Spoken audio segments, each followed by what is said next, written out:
எங்களை மாதிரியான கருத்து சொல்கிற எல்லாரையும் உடைச்சிட்டான்ல. ரயான் தான் ஃபஸ்ட்டு எவிக்ட் ஆகிருக்காரா? அப்போ பவி டாப் 4ஆ? இதில் நிறைய விஷயங்கள் இருக்குது போல இருக்கே. ஏன்னா நானே சொல்லியிருந்தேன் வின்னர் முத்துக்குமரன் அது ஆப்வியஸாக தெரிஞ்சது. Runner Vishal, first runner Soundarya, அதுக்கப்புறம் ரயான், அதுக்கப்புறம் பவித்ரான்னு சொல்லியிருந்தேன். இங்கேயே உடைச்சிட்டாங்களப்பா. பவித்ரா எவிக்ட் ஆகலப்பா, ரயான்ல எவிக்ட் ஆகிருக்காரு. Oh, hats off the team. எங்களே நீங்கள் உடைக்கிறீங்களா? சூப்பர் சூப்பர் சூப்பர், தங்கமான பையங்க.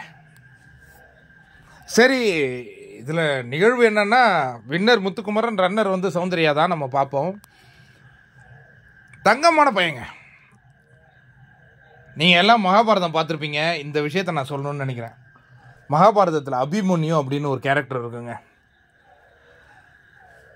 பத்மயூகத்தை உடைக்கிற திறமை யாருக்கிட்டையும் இல்லை, அது அர்ஜுனன்ட்ட தான் இருக்கு. ஆனால் அர்ஜுனன் போர்க்களத்தில் இல்லை அப்படின்னு தெரிந்ததுக்கு பிறகு அதை உடைத்தே ஆகணும். அப்படிங்கும் பொழுது என்னால் அதை உடைக்க முடியும், ஆனால் அதுலேருந்து வெளியே வர தெரியாது அப்படின்னு சொல்றாரு அபிமன்யு. அப்போ பீமன் என்ன சொல்றாருன்னா, நீ உடைச்சிரு, நீ அதை உடைச்சிரு, நான் வெளில வந்துடுறேன் அப்படின்னு சொல்றாரு. அபிமன்யு சொன்னது போற பத்மவியூகத்தை உடைக்கிறாருங்க.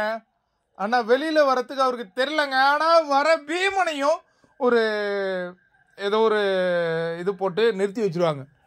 அந்த பையனுக்கு நிராயுத பாணியா நிற்பாங்க. அபிமன்யு நிராயுத பாணி. அப்ப எல்லாரும் அந்த பையனை தாக்குவாங்க.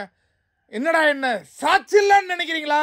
என்ன சாய்க்க முடியாதுடா, இந்த தேர் சக்கரத்தை வச்சு உடைப்பண்டா அப்படின்னு அபிமன்யு அன்னைக்கு ஒரு சம்பவம் பண்ணுவாருங்க. இது இன்னைய வரையும் வரலாறில் நின்று பேசப்படும் ஒரு நிகழ்வு.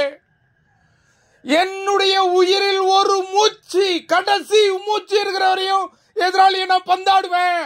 அதான் அபிமன்யு நமக்கு கொடுத்த பாடம். அதே மாதிரி இந்த ரயானை நான் பார்த்தேங்க. அந்த ட்ரம் டாஸ்க்ல உன்னை மொத்தமா அழிச்சிடலாம் அப்படின்னு ஒரு கூட்டணி சேர்த்து வரும் பொழுது அழிக்க முடியலையே. முத்தோ, இந்த வீட்டில் நீ நேர்மையானவன் சொன்னல, போன டாஸ்க்ல கூட்டணி வச்சு ஆடின தப்புன்னு. இப்ப சொல்றேன், 6 பேர் வந்து என்ன தாக்குனீங்கன்னா அது தப்பு அப்படின்னு சொல்லி அந்த கேமை உடைச்சி ட்ரம் டாஸ்க்ல நின்ன ஒரு ரயான். டிக்கெட் நாளில் 10 டாஸ்க் நடந்ததுங்க, ஒரு டாஸ்க்கு முடிவில்லைங்க. ஆனா ரயானை போடலாம் அப்படின்னு முடிவு, அதாவது மொத்த எதிரியும் ஒன்று கொண்டு நிற்கும் பொழுது அந்த மனுஷன் தன்னுடைய நம்பிக்கையை அந்த வாய் வார்த்தை அப்படின்னு சொல்லுவோம்ல, அதுல வச்சு அப்படியே அதுல உப்பேத்திக்கிட்டு போனாப்ல. ஆனா கடைசி வரையும் ரயானை சாய்க்க முடியல. ஆனா பிக் பாஸ்ல டாப் 5ஆ? அன்பிலீவபிள். இந்த மாதிரியான ஒரு அர்ப்பணிப்பான ஒரு பையன் டாப் 5ஆ? அன்பிலீவபிள். ரயான், நான் மீண்டும் சொல்றேன், யூ ஆர் வின்னிங் மெட்டீரியல். என்ன ஒண்ணு, கோவா கேங்ஸ் அது உன்னுடைய 3 வார கேமை நிறுத்திடுச்சுக்கிறியா? ராஜகுருல நீ பேர் எடுத்த, டிக்கெட் ஃபினாலில் உச்சம் தொட்டிங்க.